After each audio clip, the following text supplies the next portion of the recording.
right, buddy. We are live. Take it away. All right. Hail cheaters. Welcome to the Always Cheating Podcast. My name is Josh L. Here with Brandon K. Brandon K., how are you?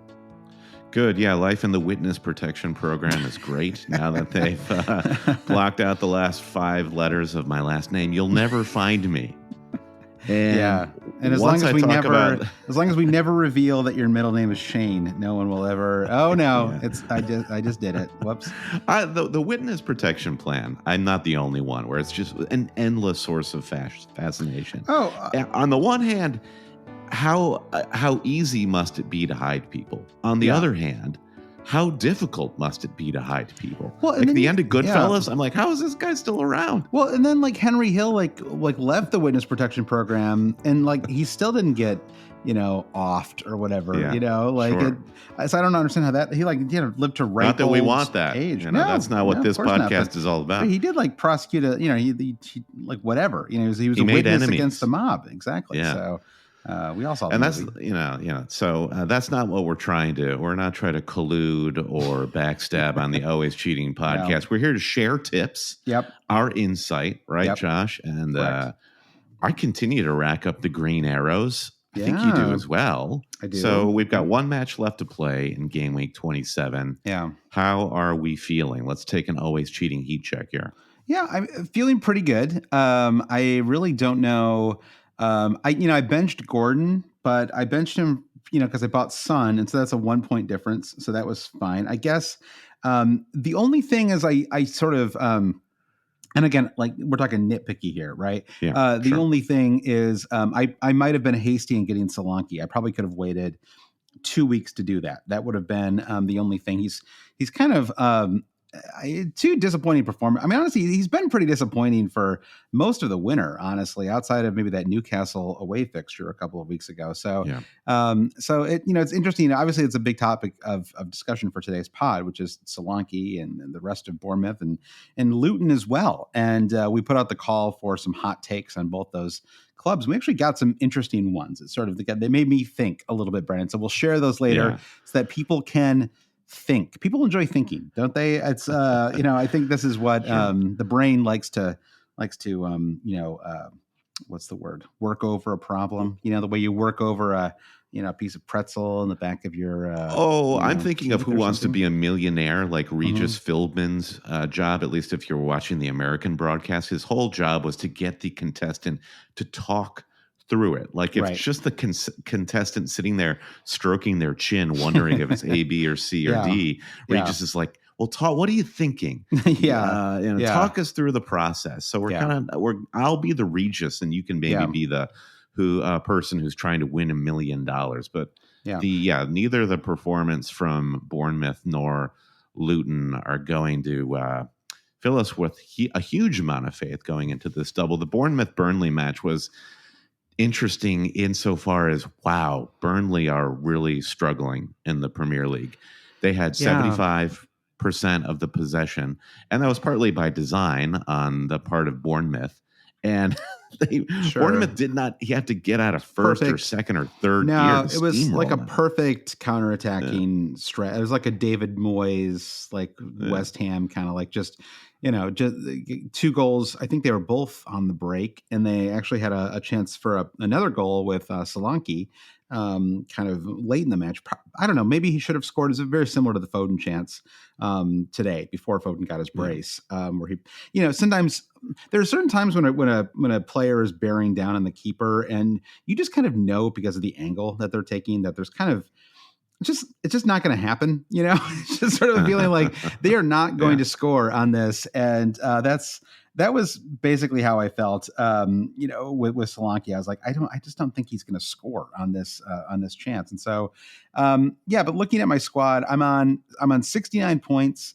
Nice. and I've got Gabriel and Saka still to play. So I think you and I are actually in a zone right now where we have extremely similar teams. I think slight regret, of course, over benching Areola. And, we all knew that he was going to have a pen save and make nine saves and 3 bonus points in that match. But you have to admit that it was on paper the correct decision. And even in hindsight, it was the correct decision because West Ham conceded that penalty. Right. Beto should have converted that penalty because, typically. Although, honestly, looking at him, when the second I saw Beto standing there at the pen spot, I was like, this guy, he looks nervous. It's like, like sometimes when you watch, I feel like there was somebody, I'm not even going to try to remember who it was, but in the FA Cup matches last week, I was watching whatever one went to pens, maybe a couple of them did. And somebody stepped up and I was like, I think it was a player from Leeds. No, because they didn't. You know what? I said I wasn't going to speculate because I can't remember who it was. But anyway, somebody stepped up to score a pen. And I was like, there is no chance he's going to make this. Sometimes they look so uncomfortable, right? And I felt like Beto was like that. I was like, this guy's just, there's no way that he's scoring here. Mesut Ozil used to look like that when he step up and take a pen. Just absolutely no desire to be there. Just like did not want to be, the pen taker. But anyway, so good, but, very good returns, all in all. The Hwang to Son, good transfer. Son could have had an even better match. He missed 2 really good chances, and he had at least 3 really strong chance created. I guess it was the 2 misses that kind of kept him out of the bonus points because I felt like he created a lot of chances in the match, and usually that's enough to snag a bonus. But Son finishes on 7. Foden with 15 today. Haaland gets the late goal to kind of semi-redeem him as a captain. I honestly think it's very likely that Saka outscores him now. And I don't know. I mean, do you feel like we got a little do you think in general that we should not be using cup competitions or maybe even like Champions League, anything like this? Should we be ignoring these when it comes to making decisions in FPL? Like the fact that he scored all of those goals at midweek, was that a harbinger of what we were going to see this weekend, or was it irrelevant and maybe a distracting data point for us? More distracting, I think, because what we saw against Manchester United was just a repeat of League Haaland that we've seen the last month, where he's missing gilt-edged chances and very crowded in the box, like not getting a lot of space. I do defend the rationale for captaining Haaland otherwise this game week because of his historic returns in the Manchester derby. You could say the same as for Foden too, where I think between the two of them now they have 6 goals each in the last 4 meetings against Manchester United. So it's always a goal fest. The game played out a little differently than I had expected. Manchester United clearly took a lot of confidence from that early Rashford goal and sort of like Johnny Evans. I thought had a really nice performance. He sort of, if they'd only brought him, they probably should have taken him off at halftime, right? Like because he played so well, but there was just no way he was going to be able to keep that up for 90 minutes, right? And it was like, it might have just been better to throw up a fresh body in there right at halftime. But you see, I think Haaland has done this in the Champions League as well, like had a huge return, and it's slightly different, I suppose.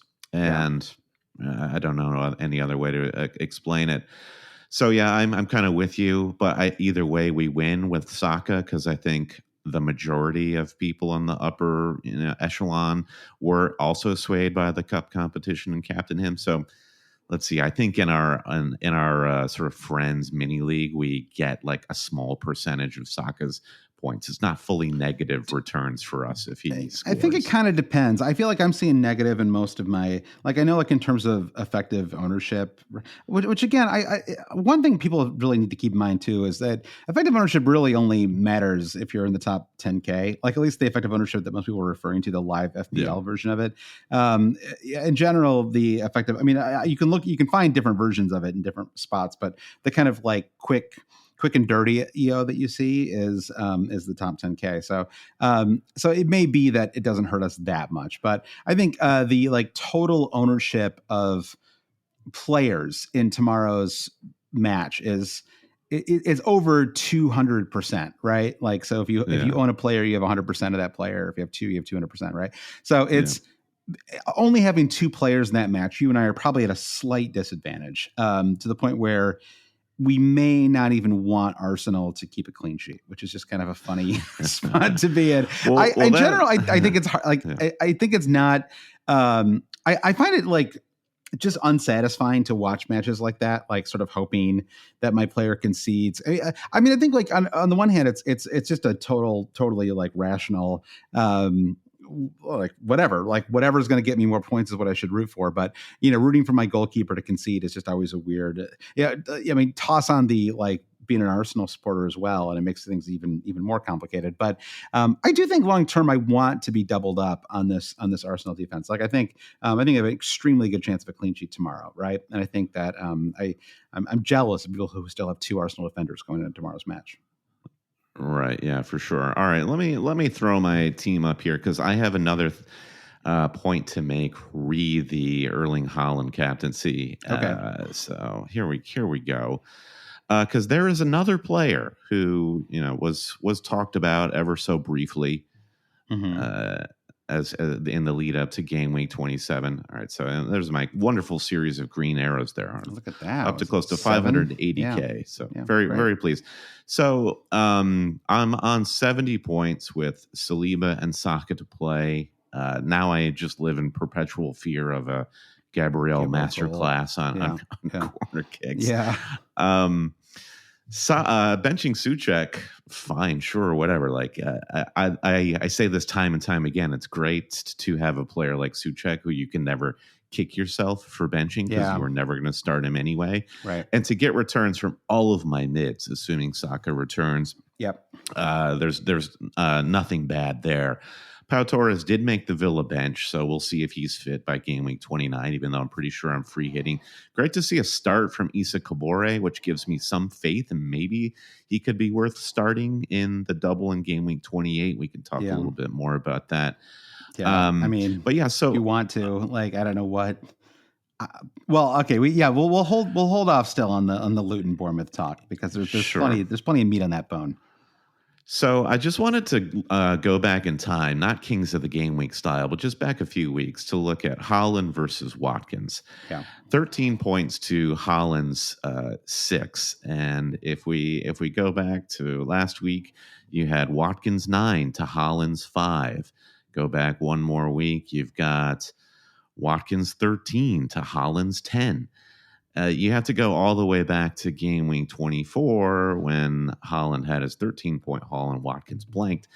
Watkins is just been so incredibly consistent, and I don't really know what to do with it. Like, when do I get to flip the switch to Watkins being the auto captain?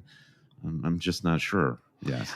Yeah, I mean, he's right. His minutes are insane. Like, plays something close to full 90, unless they're like blowing, the other squad out. And if they are blowing the squad out, it typically means that he's had good returns. He's kind of a double threat, right? Because he scores goals and is created I think it's double-digit assists on the season as well. So, I think it's. I know, and it's interesting too because I don't know that we're really going to get any. We may not get any doubles, right? With Villa, throughout the rest of the season. So, the doubles are going to dictate captaincy a little bit for some of these game weeks, and I guess you get to captain him in game week 29, Brandon, whether you're free hit or not. So there you go. There's your chance. Are you? You said that you are leaning towards free hit. Is there a chance that you would not free hit in 29? Is this something that you would at least kick around? I'm firmly in the free hit 29 category. I just don't have enough players. Like, it wouldn't make any sense for me to do it. No, I think I'm firm. Yes. And there again, I'm hedging. I think I'm firm. Mm-hmm. I'm like 85 to 90% certainly going to free hit. I guess I'm leaving that door open a crack because I don't have to close it just yet. Yep. But I just won't have a strong team. And I thought we had a good discussion on our Patreon pod on Thursday night about the really all the pros of free hitting and how if you look at a big blank game week like this in the same way you think of a double game week, and that every player that plays, every fixture that you get that your opponent doesn't get, it's the same logic as with a double game week. and maybe the players and the fixtures don't appeal to you. But I still just don't believe that game week 29 is just going to be a bunch of 1-1 draws where all the goals are scored by 89th substitutes who you've never heard of before. There will be points. So we'll see if we can get lucky. So, yeah, I'm really kind of pleased at how I'm approaching the run in here. Hopefully, there's a path to the top 100K in the next couple of months. Yeah, I mean, I feel like at least just because of all of the arrows that you and I have, green arrows that we've had, we're now in the zone where we're just having it's just a garden variety bad season, right?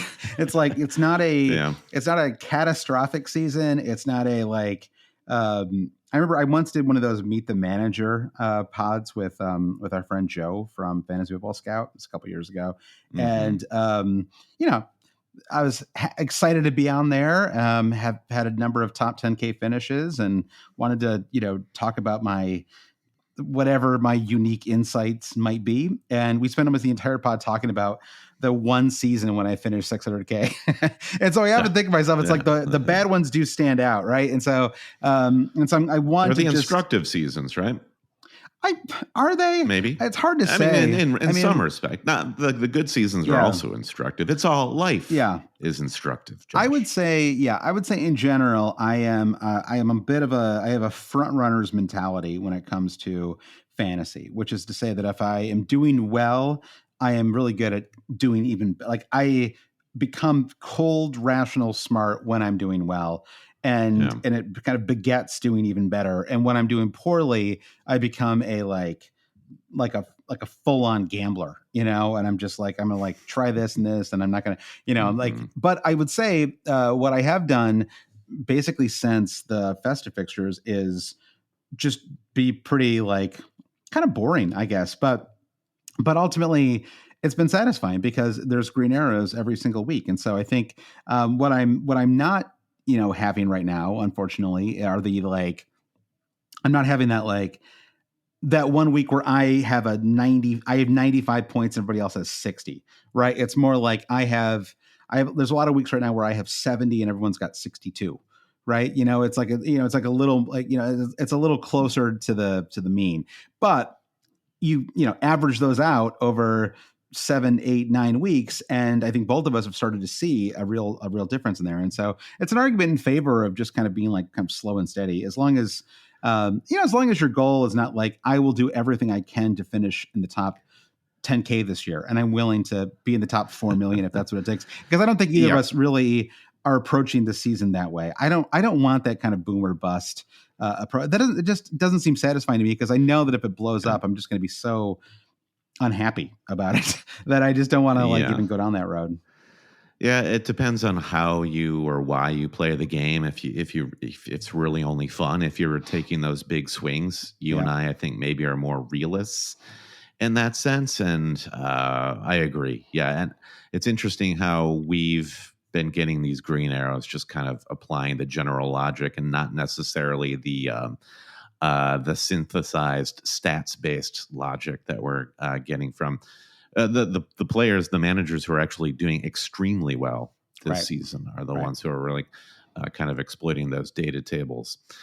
I don't know. I mean, I feel like I am doing that. I honestly feel like the one thing I'm not doing enough of is I think that there have been times when I've ignored some of those data tables, and that has come back to, which I guess is kind of what you're saying, but I wouldn't say that we're anti-data. I mean, I'm looking at review every week and using it as a guidepost. Oh, sure. Yes. I know you bring it up constantly, but so I guess to round out this conversation, I am a little worried about the hope that I feel about turning the season around, because it is the hope that kills you. So I'm being kind of cautious. So negative.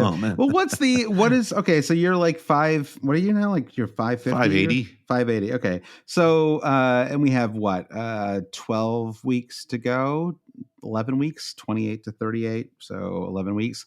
So 11 weeks left in the season, which is basically roughly a quarter of the season to go. Right. So, what is a realistic goal for you? What would you be like if you were like, I mean, if you finish in the top 200K, right? Would that be like a really disappointing, or would you be like, okay, like I can handle that?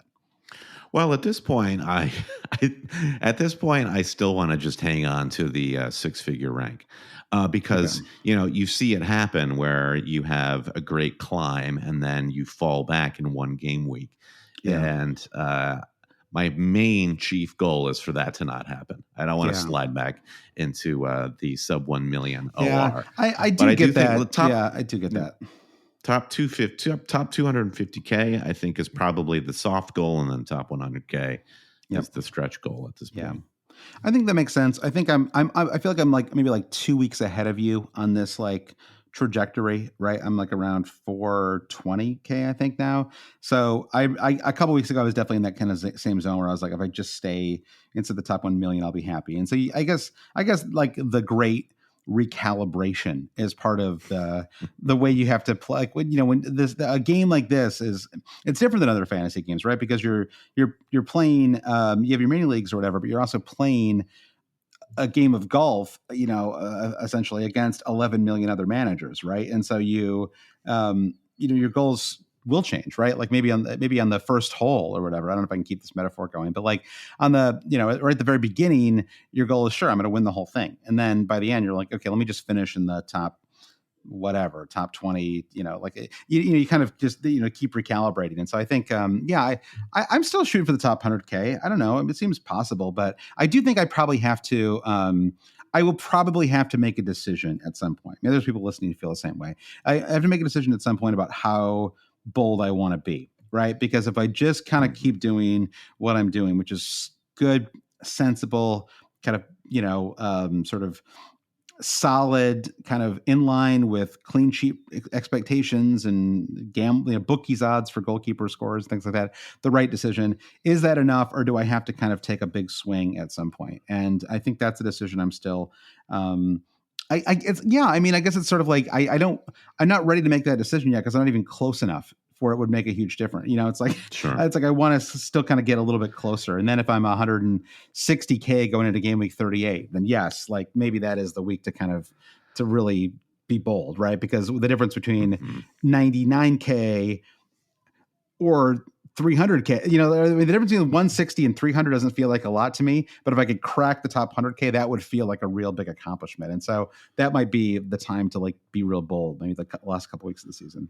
Sure. You kind of feel like you had the high ground for the moment and just hold it. It looked at a lot of people, not a lot, but there were some people wild carding going into game week 27 with a certain strategy in mind. And I'm like, are you giving up the high ground right now? And I think you find yourself wild carding in a moment like this because you feel like you've already lost it. But there you go. I've taken your golf metaphor and turned it into a West Point military strategy. I like it. I like it. Sun Tzu and the art of FPL. I watched Napoleon last night on my iPad. And, what'd you think? Pretty boring. I was disappointed. I wanted to like it. I was not. I went into it. I saw it in the theater, and I went into it with kind of, I wanted to enjoy it, and I felt the same way. It was a little. I wondered if I was bored because Joaquin Phoenix seemed super bored. He was acting in that movie like I check my email. It's like that movie I'm Not There or whatever that he did, right? Remember that one? Where he was like the killer for hire. Yeah, or something, something like that. All right. Well, that is game week 27. So we have one more match tomorrow. We'll see what happens in that one. See if there's any serious drama. But we have a double game week coming up. It's kind of an unusual one, and a slightly unexpected one, right? Because this is Bournemouth and Luton play. It's a brand new fixture, but it is effectively the third time they'll play them this year because they played a match. Was it in January? I think it may have been it was either December or January when they played, and there was an incident. Who was the player? Do you remember who picked up the heart? Locklear. Locklear had unfortunately the second time that's happened to him now too, right? He had he had an issue and had to be taken off the pitch. It was really cardiac arrest. Yeah, really dangerous moment, really scary, and so they And it was so serious that they decided that the match couldn't, continue. I think very, very, rightly so. Very similar to the Damar Hamlin situation in the NFL last year. And so this is the rescheduled match for that. And so it's kind of a bonus from a fantasy standpoint. It's a bonus game week for us now, right? They'll play twice in 28. And I think what makes it unique is that it is quite okay. Actually, what I think is unique about it is that Bournemouth are a team that have exactly one fantasy asset, like literally one player that anybody would typically want. And yet they play 2 home matches at home to Luton and Sheffield, right? 2 promoted squads. Luton have proven they can score, but it is a dead certainty that they can concede, right? And so Luton concede goals, Sheffield United absolutely concede goals. So, there's an expectation that if you bring in some Bournemouth players, there is a reasonable chance that you will get some kind of return, right? Whether that's an attacking return or clean sheets or whatever. But it is quite difficult, I think, to determine exactly who you want from. And we can, we'll leave Luton just aside for a second, right? But it's difficult to determine who you'd want from Bournemouth. And the defense is like a patchwork situation. It just got worse, right? Because Senesi, who was kind of the pop, you talked about him on last week. You were big up on him. Yeah, I think you actually said that injury or not, you'd be bringing him in for 28. And so he's now injured and you're bringing him in still. Right? You still have that signed piece of paper that I filled out live newspaper. On air. Yeah, you took it an ad in the Irish Times claiming that. Yeah, so it was, but the, so Senesi goes down with an injury, and so we are now we're now in the zone where the decision is basically which player that you could not pick out of a lineup are you going to bring in as your second Bournemouth player if you bring them in, or do you just fade them entirely, or do you just go for a Luton player, right? Not Matt Doherty. What is Doherty's first name? Yeah, Alfie Doughty. Alien life form Doughty. Alien life form Doughty. Let's just call him Alf from now on. All right. So Alf, 100%. Yeah. Alf picked up from the planet Melmac. From the planet Melmac, exactly. Hates what did he eat? Did he want to eat cats? Did he hate cats or want to eat them? I can't remember. It's both. Yeah. It's a real love-hate situation. So Alf picks up an assist and a bonus point in a 2-3 loss, right? And so this is the script with Alf, because he has you sort of look back, he has got an assist in a 1-1 draw with Burnley in game week 21, picked up 9 points in a 2-3 loss to Chelsea, 7 points in a 3-2 win over Sheffield, 9 points in a 1-0 win over Newcastle. So, conceding goals is not a necessarily a determining factor in whether Doughty is a good buy. It's basically, can he get attack, and it's because he's really advanced on the left wing, right? He's really and you can see it in these matches, right? I don't know how much of the Villa match you watched yesterday, but he's just very involved, right? Yeah, the whole thing, all 90 minutes. Wow, well done. Yeah, so to the point where he got his own. Yeah, he got his own return there, and it was an. Yeah. The Villa defense is a whole other weird conversation. Match. But yeah, very weird match. So you have a situation though where I think there's some opportunities here. We talked about being template or being a little boring or whatever. There are some like opportunities here with this double, right? There are Dominic Solanke is the one player that I think you and I could very confidently recommend. There was a bit of a knee worry, but he ended up playing, I think, 89 minutes in today's match. So should be fine. Looked okay, like good enough that you kind of have to captain him. Not so good that, and a spoiler alert, because there's a question about this later, but I don't think I would triple captain him if I still had my triple captainship. I don't quite feel good enough about him. So, but I think when you look through the squad for Bournemouth and for Luton, there are a lot of unique players. Like you could, if we just want to start with Bournemouth, Brandon, I think that there are. I thought the match today was interesting because you kind of saw the two kind of midfield assets that that maybe makes sense in Tavernier and Kluivert, right? They're both super affordable, right? Tavernier is a right wing. Kluivert sort of plays as like a kind of number 10. Kluivert's 4.6 million, so he's incredibly affordable. He's not necessarily like an X minutes king. That's the one kind of concern with him, right? He's like not even necessarily like an absolute locked in starter. Tavernier probably a little bit safer. I thought he like had a pretty good match. He had some chances. I don't know, Tavernier? like yeah, I Tavernier kind of came on my radar around the festive fixtures, right around the same time that Alf came to my mind, because and I think Tavernier plays more on the left, and Semenyo, who I think we should also talk about. I'm getting my left and right mixed up there. Yes. But Tavernier's skill for Bournemouth is his delivery, much like Doughty's. And I think that's where he shines, less in the goal-scoring capacity, and he's on some set pieces. But Semenyo, I thought, had the standout performance for Bournemouth against Burnley. So suddenly he becomes an interest. Yeah. And he's I wish he was classified as a midfielder, right? That's the one concern with him, is that it's he's listed as a forward. So the question is, would you be willing, because he's got 2 goals and 3, would you be willing to bring him in instead of Solanke?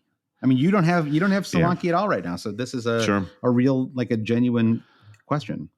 Right. So it was the injury doubt on Solanke that furthered my confidence to keep Tony for that Chelsea fixture. And Tony was as invisible in that match as Solanke was in the Burnley match. It's a total wash there. Yep. So yeah, there is that decision. If you are dead set on bringing Solanke in, Semenyo offers you that opportunity. But I just go back to shrewd fantasy manager mode of it's just better with Solanke. He has penalties, and he will be more consistent. I don't know if this was like a cup match for Semenyo, a la Holland scoring 5 against Luton Town, right? Can I draw any conclusions about Semenyo as a fantasy asset? That seems kind of crazy to me. If I were say wild carding into this game week, that's kind of an interesting tactic to get Solanke and Semenyo. Yeah, it's an interesting. We're in an interesting spot because it's really. I think you really can't drop Watkins or Holland at the moment, right? I mean, I don't know. Maybe you could drop Holland for Carlton Morris if you want to be. If you want to really go for it over the next couple of weeks, maybe you don't want to. Maybe you're not free hitting in 29, right? So you just want to kind of go for it over the next 2 weeks. Like I do. Yeah. I mean, like Holland will get 0 points in 29 and plays away to Liverpool in 28, right? Whereas Carlton Morris plays home. Actually, no. Are either of his matches home in 28? Let me see. Luton are away in both matches. They're away to Palace and they're away to Bournemouth. So anyway, but Morris over 2 plus 29. Like, yeah, I do think he'll outscore 3 versus 1, right? When 1 being about as tough a match as you're going to have for Holland. I do think that that Morris is if you want to go for it, it's worth it, right? It's just I don't know. I don't really want to. I don't like it's. I'm not. I don't know. I mean, I'm a little concerned about the. Do we see Adebayo come? Like, is he like how? Yeah. So now he's. I feel like he's shifted into unknown return date with the hamstring injury. You never want unknown return date, Brandon. You want at least like a tentative window of return, right? So you need a plan. Yeah. So Morris is probably safe, and he's honestly like started to put together. My voice just cracked there because I'm so excited about Carlton Morris, but he has secretly put together. Or quietly put together, I should say, like a pretty decent season, right? 8 goals and 6 assists across 27 matches. Looked great against Villa, I'll tell you, on Saturday. Yeah, that puts him in line for something like a 12 goal, 8 assist season, something like that, which I think is really quite good for, for a 5 million, forward on a promoted team. Mm-hmm.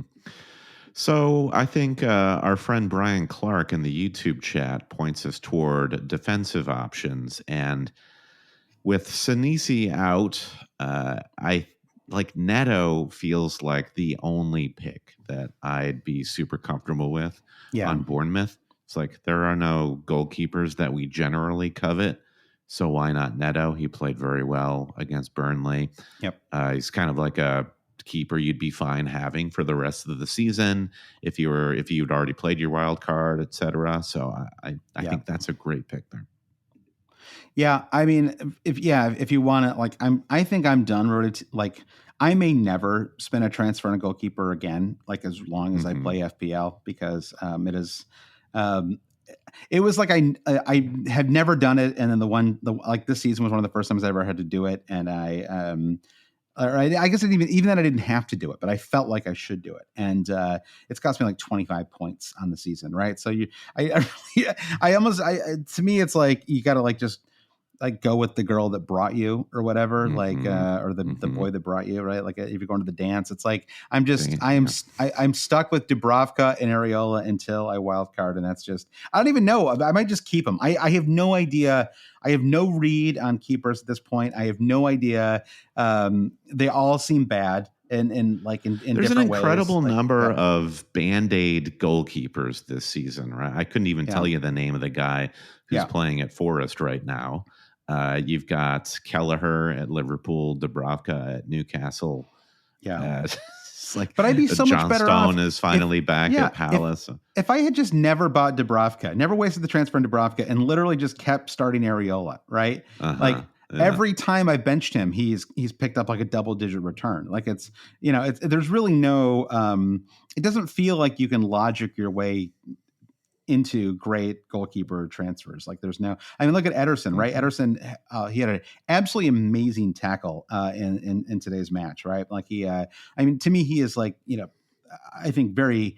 I mean, I don't know, Allison maybe has an argument, but I think he's like clearly the best keeper in the Premier League. Like an absolutely wonderful. I would disaagry with that. Do you? Entirely? Yes. Who do you think is the best keeper in the Premier League? Allison by a mile. Okay. Yeah. Maybe I just like ding him a little bit because he seems like he can't stay healthy. But like, there's a sort of some of Ederson, like his physicality and the way he comes out and his aggression, and I like his style. But even him, like even he can't. He's also a great shot stopper, of course. But I mean, he's okay on the shot stop. I mean, I just don't think his reactions are anywhere close to somebody like Allison. Yeah. All right. So is he second for you?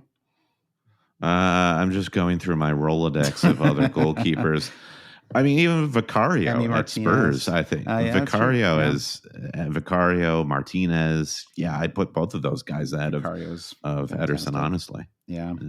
All right. Well, let's anyway. The point is, it's really hard to make a good goalkeeper transfer. Do you want to hear, Brandon, some hot takes? I put out the call for some Bournemouth and Luton hot. There's some questions thrown in here as well, but we'll also just do some hot takes, and we can weigh in as we so please. Okay.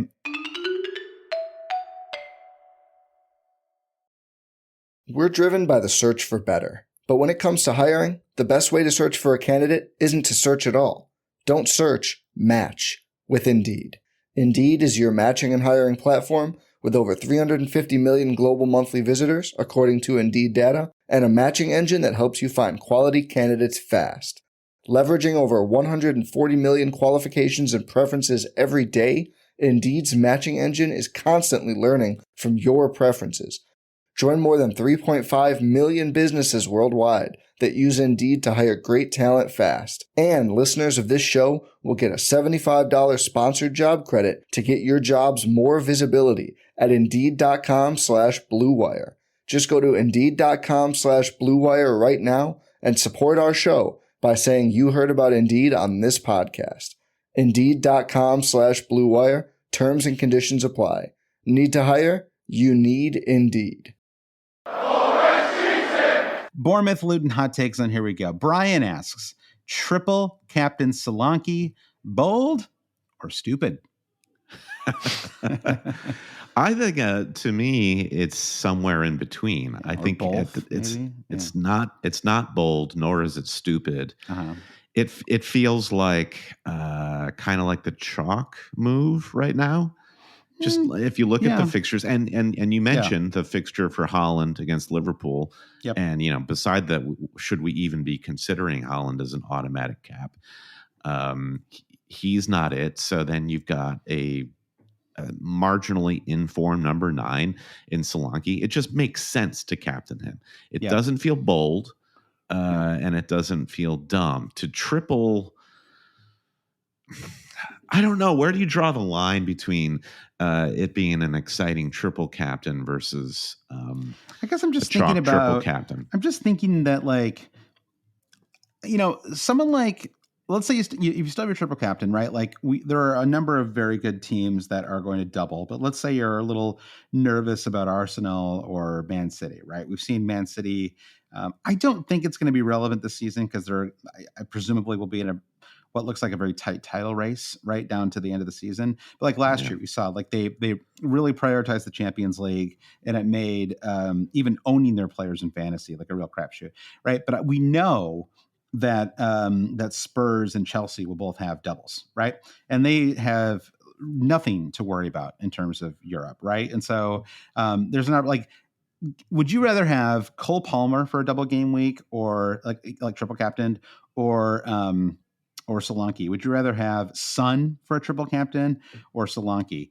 Like, that's just 2 players, right? Like, let alone like an Arsenal player or a Man City player. Like, to me, it's like, I mean, fixtures are super important, but I just kind of think back to like Hwang a couple of weeks ago and how we all got excited about him because it was Sheffield at home. But it's like, ultimately, they're just not like the problem with bottom half of the table teams is they're not hugely explosive, right? And so it's just like Bournemouth might win both these matches, but I don't see them as 4-0 wins, 5-0 wins. Maybe the Luton match is like a 3-2 or something like that. But in general, I just think they're going to be a little tighter than that. And so it just lower, because the kind of range of total goals they might score is lower than the range of total goals you might see from like a Spurs or a Chelsea, like teams that just have more firepower, like inherently just because the talent they have up front. It makes me feel like I would rather kind of hold off and go with a top half of the table player for my triple captain. For it to be bold too, I think you have to qualify it with not everyone will be captaining Solanke. Everyone is going to be captaining him, whether they're playing the triple cap chip or not. Yep. So that doesn't feel super bold, and like maybe your gains will be not as great as you kind of want them to be. Yeah. If your goal is to be bold, perhaps wait and play it on as you're suggesting, a different player at a different time that might be less popular, or play it on our guy Semenyo. That's bold. Yeah. Or Neto. Stupid. How about that? Neto TC.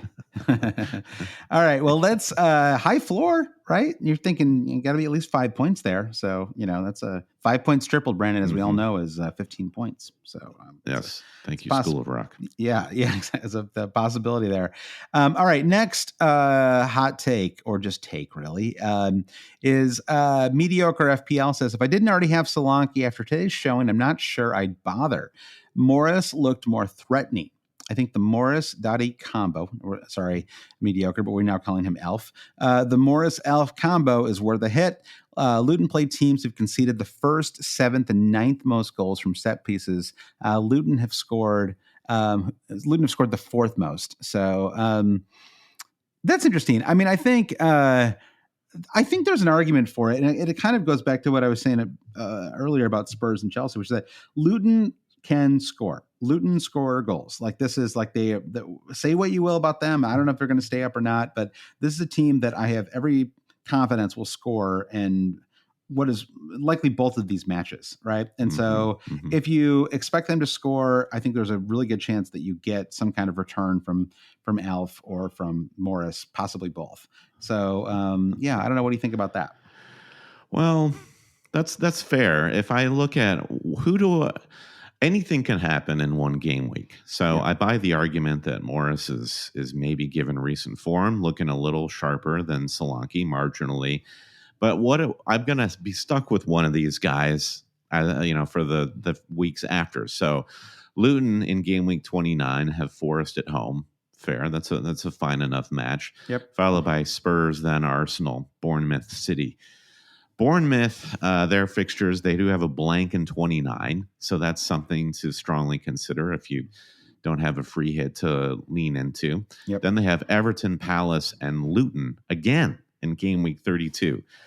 So if you are free hitting in game week 29, I feel like the fixtures for Solanke just remain good and look slightly better than Morris's in the main. So that points me still towards Solanke. And I think Solanke, so long as he's fit, he's just a better player than Carlton Morris. And I want to put my money in that corner. Yeah, I mean, for sure. I think it's really more about, I think, midfielders and defenders, right? Because I think I just think, again, like there are only so many forward spots. And well, why don't you pull up? Can I see your team for 28, Brendan? I'm curious what your how things are looking for you in general. Yeah, no worries. Yeah, I'm gonna pull up my team right here. Here we go. So you've got one doubler right now, Mr. Issa Kabore. Okay. And I'm going to plan on benching Nathan Ake and Pau Torres, my bench defenders, because you got to believe that Liverpool are going to score against City. Yeah. And I've got Ake bench myself. Yep. So that's fine. I mean, Kabore, maybe he gets one start out of the two. I'm willing to roll the dice there. Yeah. And Tony is going to leave. Most likely for big Dominic Solanke. So I free hit in game week 29, and then I captain Tony there. So that's really all I'm planning to do. I'm not planning on taking any hits.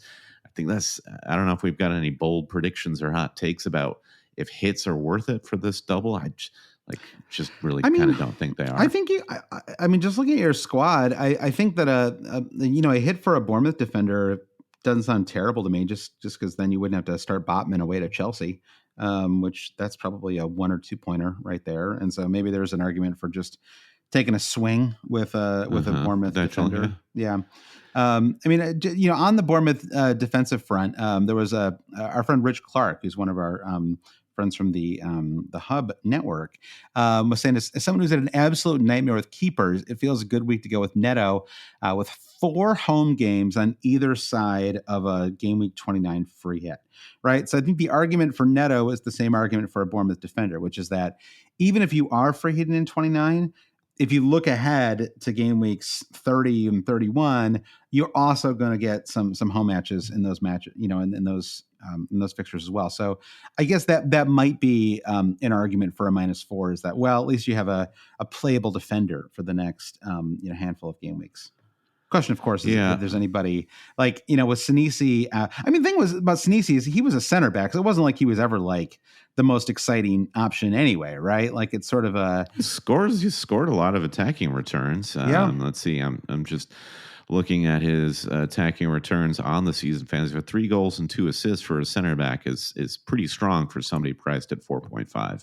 No, for sure. But sadly, he's no longer with us from a fantasy standpoint. But I mean, yeah. So Zabarny, he's even cheaper. His kind of center back partner, he's started every match so far this season. Sadly, Brandon has 0 goals and 0 assists on the season. Okay. So he is less appealing, certainly, but maybe he fills in, Brandon. Maybe there's space in the box now that Sinisi's not hogging all the goals and assists. Yeah. So we mentioned Tavernier and Kluivert, and I think those guys, to Rabbi's question in the chat, sort of fill the make fantasy fun again quotient. Interesting comment from Mark Nash, though, who wants to know why haven't we mentioned Ross Barkley's name yet? Right. What do you have against Ross Barkley, Josh? Ross Barkley. Well, what do I have against Ross? I have a lot of accumulated feelings about Ross Barkley, Brandon. Get him out. Let's air him out. Yeah, well, first of all, he's cheap, right? So that is appealing. He has been taking a lot of. Took him out to dinner and he refused to pay anything on the bill. Yeah, exactly. He walked out on the tab. Yeah, he's too cheap. Darn it. But I think that he is.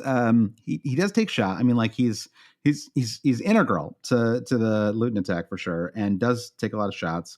He is a very, very streaky player, both sort of fantasy-wise and I suppose in the Premier League too, but certainly in fantasy. Capable of big returns, capable of disappearing for 10 weeks at a time, right?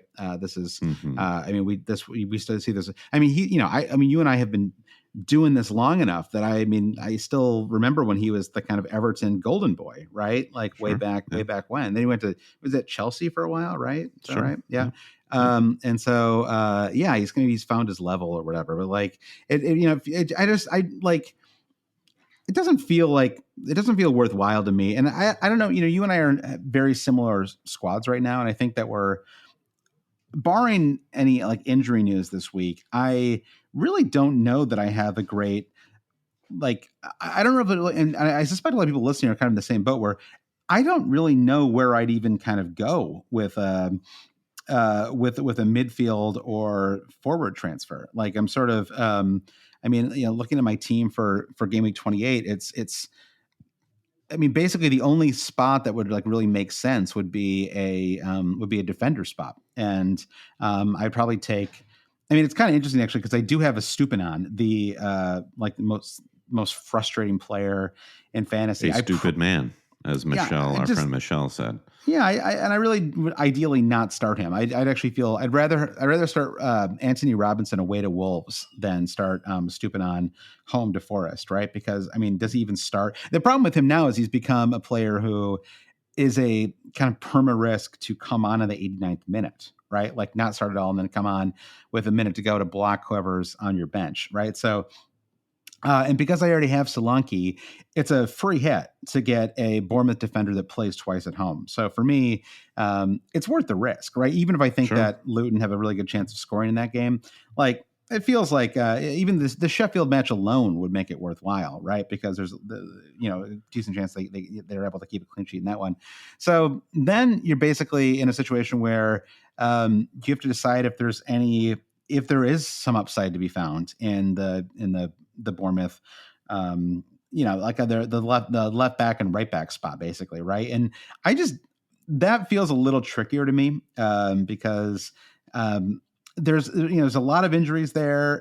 Adam Smith has been around forever, right? I mean, I think was Adam Smith part of the like original Bournemouth version, like the Eddie Howe Bournemouth? I think he might have he signed the Declaration of Independence. Yeah, he was on the Magna Carta with Adam Smith. There probably wasn't Adam Smith on the Magna Carta. Sure, 100%. But he's been around a long time. And then the other, his name is escaping me at the moment. I want to pull it up because I'm sharing my team here. But the other player is like a 20-year-old who Kirkez. Is that who it is? Yeah, Kirkez. And so I just worry a little bit about rotation risk with Kirkez too. So I probably just default to a Bournemouth center back, which is not like hugely exciting, but does feel like, I mean, certainly like there's not going to be any Bournemouth center backs that are like Gabriel levels of ownership for 28, right? So it does feel like there's at least like literally just owning any single Bournemouth defender,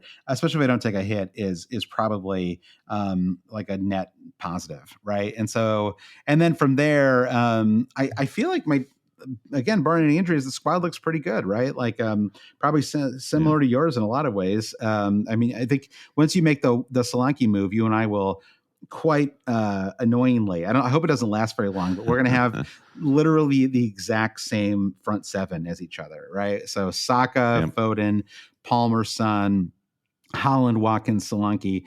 I mean, looking at my front seven, the only player that there's even an argument for it would be Phil Foden. And I just, for obvious reasons, don't want to make that Foden move, right? I mean, like it's because his form is so good. And there was a question from FPL Fish. He said, should Foden be treated as a premium asset? Lots of talk of selling him before tough fixtures. He's in the form of his life. And at the moment, I just don't know how you could make an argument for resting him or by benching him away to Liverpool, because I mean it's still a Liverpool squad that's short players, and he's played a ton of minutes recently. And Foden is in such incredible form, and he's it feels like he has free reign at the moment, right? He's sort of starting in front of, I mean, he's kind of on the right wing, right? But he's spent a lot of time in the center as well. It feels like he has a lot of freedom up front right now, right? So it's like he can score. I can see he can set Haaland up. I mean, that chance was insane that Haaland missed that. Sure was. My God.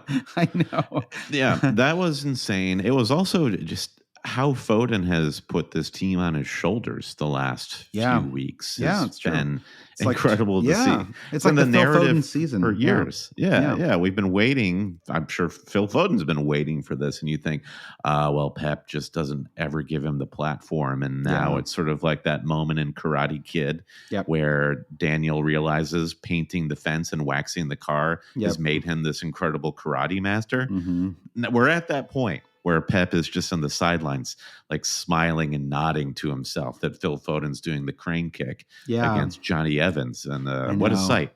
I know. I have to admit it. I mean, I'll admit that I basically root against City just because they're like the top dog, and it's I don't root against the on like an individual level, and I enjoy watching them play.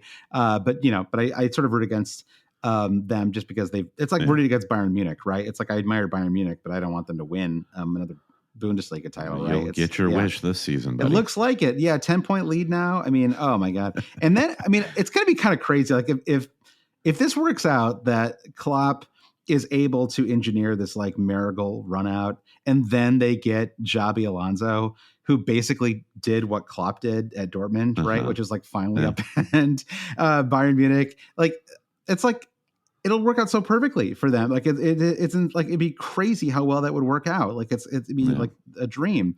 And Xabi Alonso looks like the real deal, right? Which is really fun. I mean, but anyway, the point is that even though I sort of root against Man City, I really do.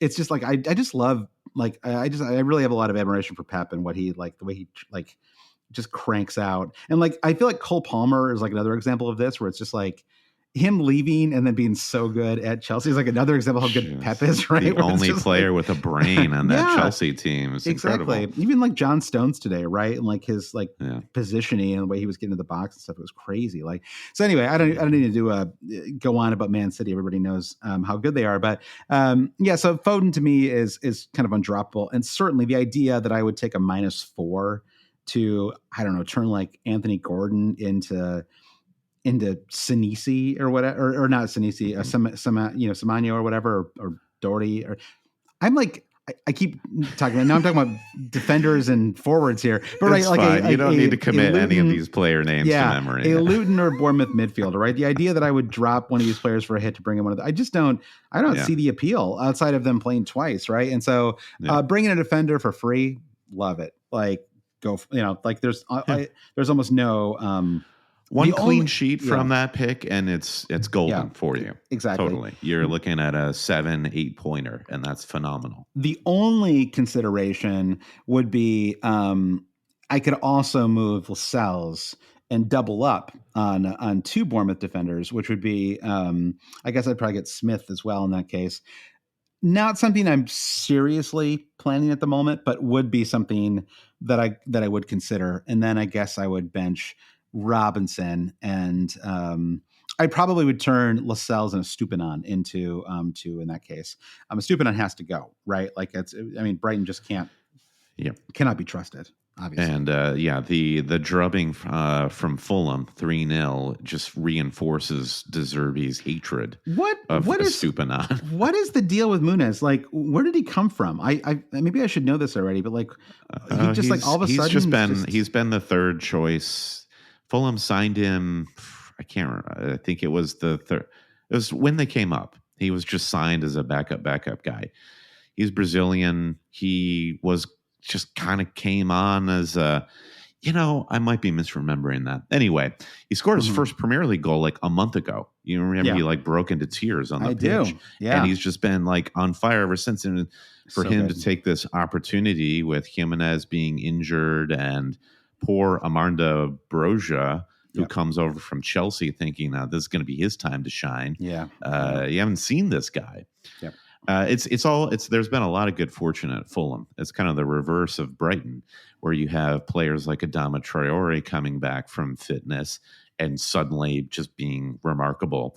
And I think you've got like somebody like Marco Silva at Fulham feels like he's playing a little bit more organically into the club and the players, where De Zerbi, I don't know, is that guy trying to do too much at Brighton at the moment? I don't know. It's like I'm still a believer in him for sure, and I think he's like and he's done amazing in Europe. And they have had a lot of injuries, and I know that's like whatever. Everyone's had a lot of injuries this season, but I think they've losing both of your wings. I think the weird thing is that I don't understand the situation with his forwards and the crazy rotations and stuff. I don't know that that's like really helping the squad. I mean, Brighton supporters probably have stronger opinions about this, but I don't. And also maybe it's because I listen to Second Captains. They're always banging on about what's his name? Evan Ferguson. Yeah, Evan Ferguson. Yeah, but he does look good every time he's out there. I don't know, but like it hasn't quite worked out yet for him. Yeah. All right, what you want to hear? A couple more hot takes on Bournemouth and Luton players. All right. Yeah. So let's see here. What do we have left? We have two. James Murray Wood says, I like this one. He said, when posed at double game weeks, I think it's a useful tip here, Brian. When posed at double game weeks, I ask myself, would I even consider bringing in this player in a normal game week? So I've already got Solanke and Doughty. Anyone else is approaching overkill in my view. I was tempted a few weeks ago by a Bournemouth winger, but inconsistent minutes were a worry. So I think that is a good question. I actually think it's a question that we talked about a little bit but with the defenders before, which is if the question was, I have no good defenders for game week 28 and or I have a real defender hole that I need to fill. Why don't I get a Bournemouth defender for the Sheffield United match at home? Like, right. If you just saw that as just the one match for this weekend, the answer would be good move, right? Like good, logical, they're cheap. Doesn't upset your balance or your distribution of funds at all. Go for it. So I think that you can answer that question, I think, very positively with defenders. I think even with the Luton, even with Doughty, I think you could probably answer that positively, right? Which is like just out of two matches, is there because it's a lot different than like they're double in 26, right? There's a much better chance of them of them getting some kind of return, even if it was just from the Palace match, right? Like some kind of return in the 2 weeks. So I think you can answer it pretty positively there. I think when it comes to the midfielders for Luton and Bournemouth, it's a little harder to answer that question, right? Because I don't know about you, but I would really never consider a Luton midfielder outside of this double. Or Bournemouth for that. Well, yeah, part of it is would you want one in any game week, and part of it is who are you getting rid of, regardless of double. And there are so many great midfield options right now. We're just like loaded up. Just look at the guys we're starting: Palmer, Foden, Saka, Son, and you could name many more in addition to that. And to bump one of those guys to take a flyer on Bournemouth and Luton it feels like it feels a little too eager, which is why I agree with you on defense. It's a decent enough ceiling for a small amount of investment, and we don't need to be there. We don't need to be loaded up on fantasy defensive options because there aren't very many right now. It's where I'd love to do the most tinkering. I think this is where the there's a question from FPL Rabbi about, and we talked about this a little bit at the top of the pod about going against Holland. It says going against Holland and for game weeks 28 to 31 if you're up for it. And he says I am. So that is another thing. Where it's like if it wasn't a double, would you bring in Carlton Morris for Erling Haaland? And the answer is, of course you would not, right? Yeah. And so I think that is and now granted, yes, if you're not free hitting 29, maybe there's an argument for it. I don't know. I mean, Solanke doesn't play in 29 either, right? So you could just make the move then and just hold Haaland for 28, right? So I don't know. I just don't love it because I wouldn't. I mean Holland just doesn't. I mean, like he played like honestly like a pretty bad match today, right? And he still walked away with 6 points, right? Like a bad match for Haaland is a 6-pointer. A bad match for for Morris is like 1, right? I mean, it's just like the ceiling is so like the floor is so low and the ceiling isn't super high, and Haaland could get a 20-pointer in a single game week, right? So it's so I think that James Murray Wood sort of framing is a good one, I think, for us to think about when we are debating our transfers. Okay, well, let's move on then to a couple other questions here. I guess another question. Basically, there are more questions about Solanke and more worries. Yuri and DeGraff said, I think Semillano is a better captain than Solanke. Lone Wolf, AK-17, said, out of form, Solanke really worth taking out a confident Darwin from a historically high-scoring match. So suddenly, that's when we know that Solanke is. Some people are worried about him, Brandon. If you're considering holding Darwin, which, hey, great, amazing game-winning goal. Full credit to him. But Darwin coming back from an injury and about to play Man City, like, sure, like he could get an attack in return. But I think. I guess okay. Let's look at this a different way. Let's say there's like some injuries this week, right? Let's say like some major player gets injured, some midfielder or something like that. Like suddenly we're in a zone where it's like Solanke, clear transfer, great captain pick this week. Is he worth the -4? Like, probably, just because again, it's 2 promoted clubs at home. Like, and he's also going to be heavily captained. So I think there's just kind of there's a little bit of I don't know, like the risk of it like blowing up on you is pretty high, right? If you don't have him and go with him this week. Maybe it's a negative way to think about it, but it's nevertheless. Yeah, true. the reverse way of thinking about it is cast your mind back to the very first double game week of the season, which happened in game week 7, and Luton Town. There they were again. They had a double, and I thought, hey, I'm going to be aggressive, and I'm going to go for Carlton Morris. Yeah, who's the player who looks like the Solanke of the moment, like who's like struggling with form. I don't know. Yeah, isn't it funny? By the way, we have had seasons. I feel like entire seasons where promoted clubs have come and gone without us like barely ever talking about them. Right? Like maybe like barely a word has been said. We talk about Luton for about 15 minutes on every single pod. This is much. Like 25, 30 pods in a row where Luton basically have their own section. Like there's so much Luton talk on every pod. It's incredible. Yep. It's too much. But yeah, I brought in Carlton Morris. He got 9 points, and Ollie Watkins with 1 fixture got 23. So that is that's like an anecdotal evidence. 9 points though. Not bad, Sure. Had I only triple captained him, I would have beaten Ollie Watkins all. Yeah. Maybe the best argument is always to have the better player on the better team, regardless of what the fantasy chalk tells you to do. So I'm kind of like arguing for holding Darwin Nunez in this example. Yeah. I mean, I think it's just, I think, I don't know. It's just no fun to go into that Wednesday match without at least one player, right? Yeah. If not 2. I will. Listen, I'm going to have Solanke. I think it's slightly different than that Ollie Watkins example. And Bournemouth, Bournemouth have been weird. Somebody in the chat, I forget who, made the point of ever since Solanke kind of picked up that knee knock against Spurs, you've noticed that Bournemouth's form has generally tailed off. I still think Bournemouth against City a couple of weeks ago, they looked really good. I think they're a very strong team. I think that this team, regardless of where they are at the table, I guess like the bigger worry you have with a team like Bournemouth is that if they play against lower opposition, that the tactics do shift a little bit. They're not able to play as open a match as they did against City, or they're not able to just go against somebody who's like as seemingly tactically inept as Vincent Kompany. I guess that's unfair to Kompany. Kompany clearly just doesn't have the players he needs to do whatever big brain stuff he wants to do. Yeah, exactly. I don't think he has the horses.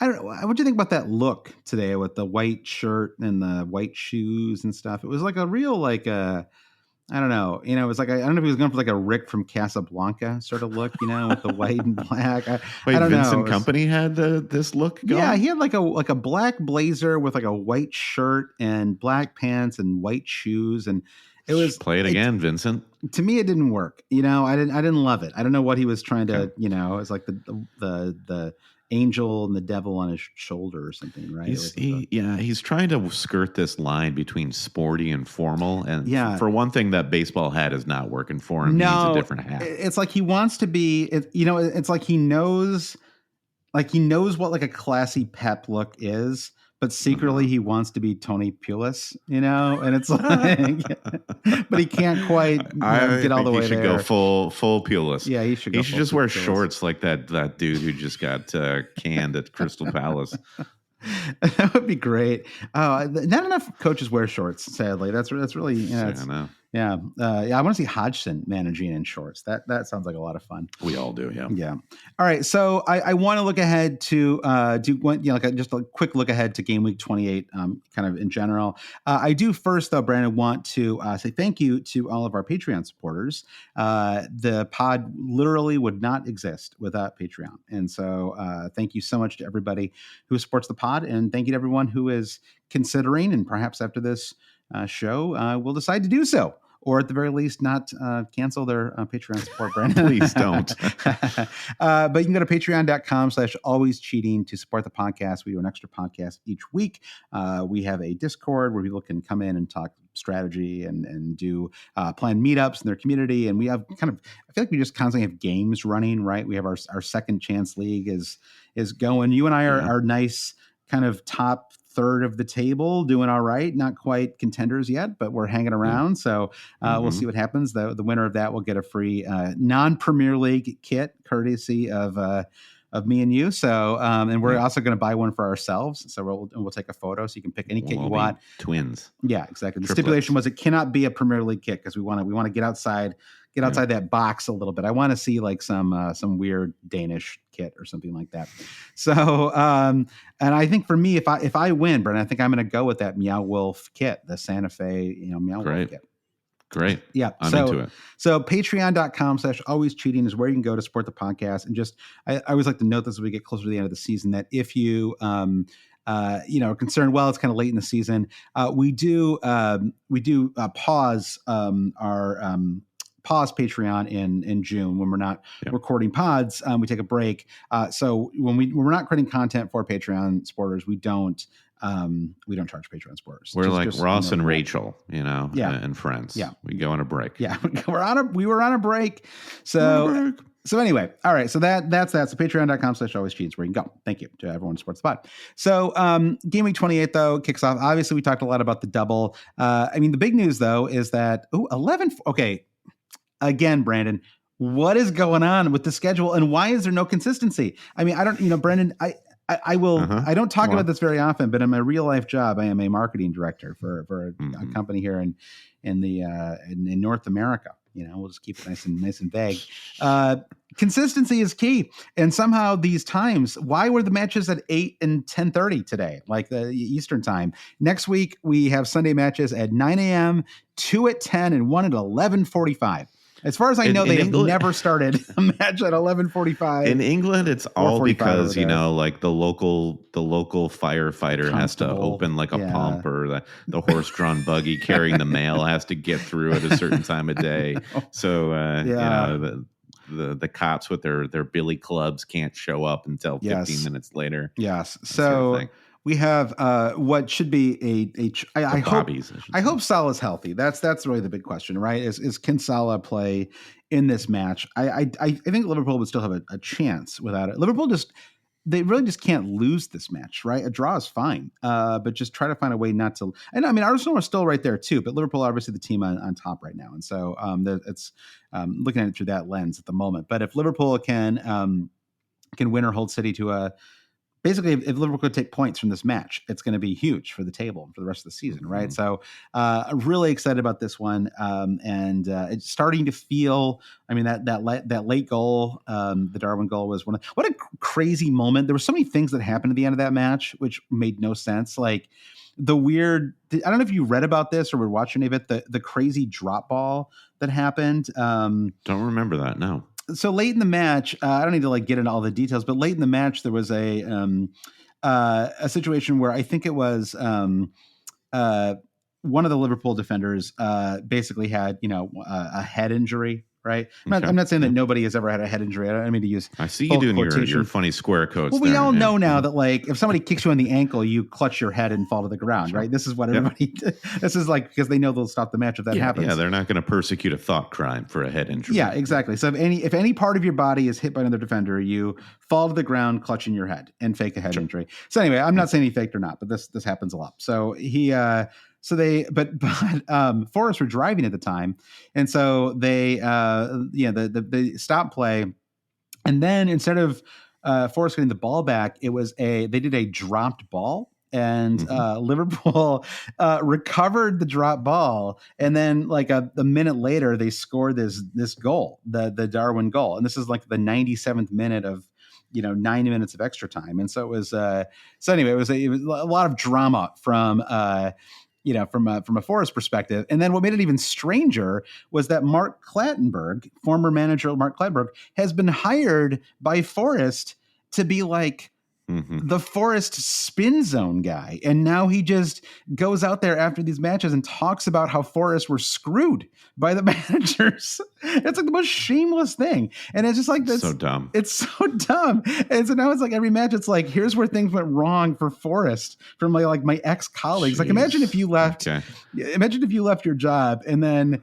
basically your job was to like, go out and talk about all the things your job did poorly, like the people your job did poorly once you've left. Like, become an agent is basically what you're saying. Yeah, and on the one hand, it would be satisfying. On the other hand, it would be like really kind of shameless and weird, So anyway, nice work if you can get it. Congrats to Clattenburg. Seems like a true POS, by the way. I'm not surprised. Yeah, it's weird. Yeah. So anyway, it'd be a great match on Sunday. I'm just going to play all my. I don't have any Liverpool players at the moment. I won't have Salah barring, I don't know, like a sun injury or something like that. So I'm just going to start Haaland and Foden, probably same as you, and we'll see what happens. But if they both blanked, that would be fine with me. I'm also not planning to captain Haaland. So actually the vice captaincy is kind of interesting this week. I suppose my vice captain will be Saka. They play Arsenal host Brentford on Saturday. That feels like probably the most logical BC. Yeah, I'm with you. I think it's Solanke and then Saka in that order, and then shooter's choice. Yeah, even if I brought in a Bournemouth defender, I think I'd still go with Saka there. And so, I think it's otherwise. Trying to think if there's any other kind of interesting. Well, Villa Spurs on Sunday should be a pretty fun match. I mean, if Liverpool Man City is our kind of is the premier obvious match of the week, maybe Villa Spurs is the like MFFA like that should just be a lot of fun, that match. I'm looking forward to it. Yeah, lots of stakes for the fourth spot in the Champions League race there too. And I don't know, I guess if you're Villa, you're feeling pretty good going into that match. They play really well at home. They're in good form.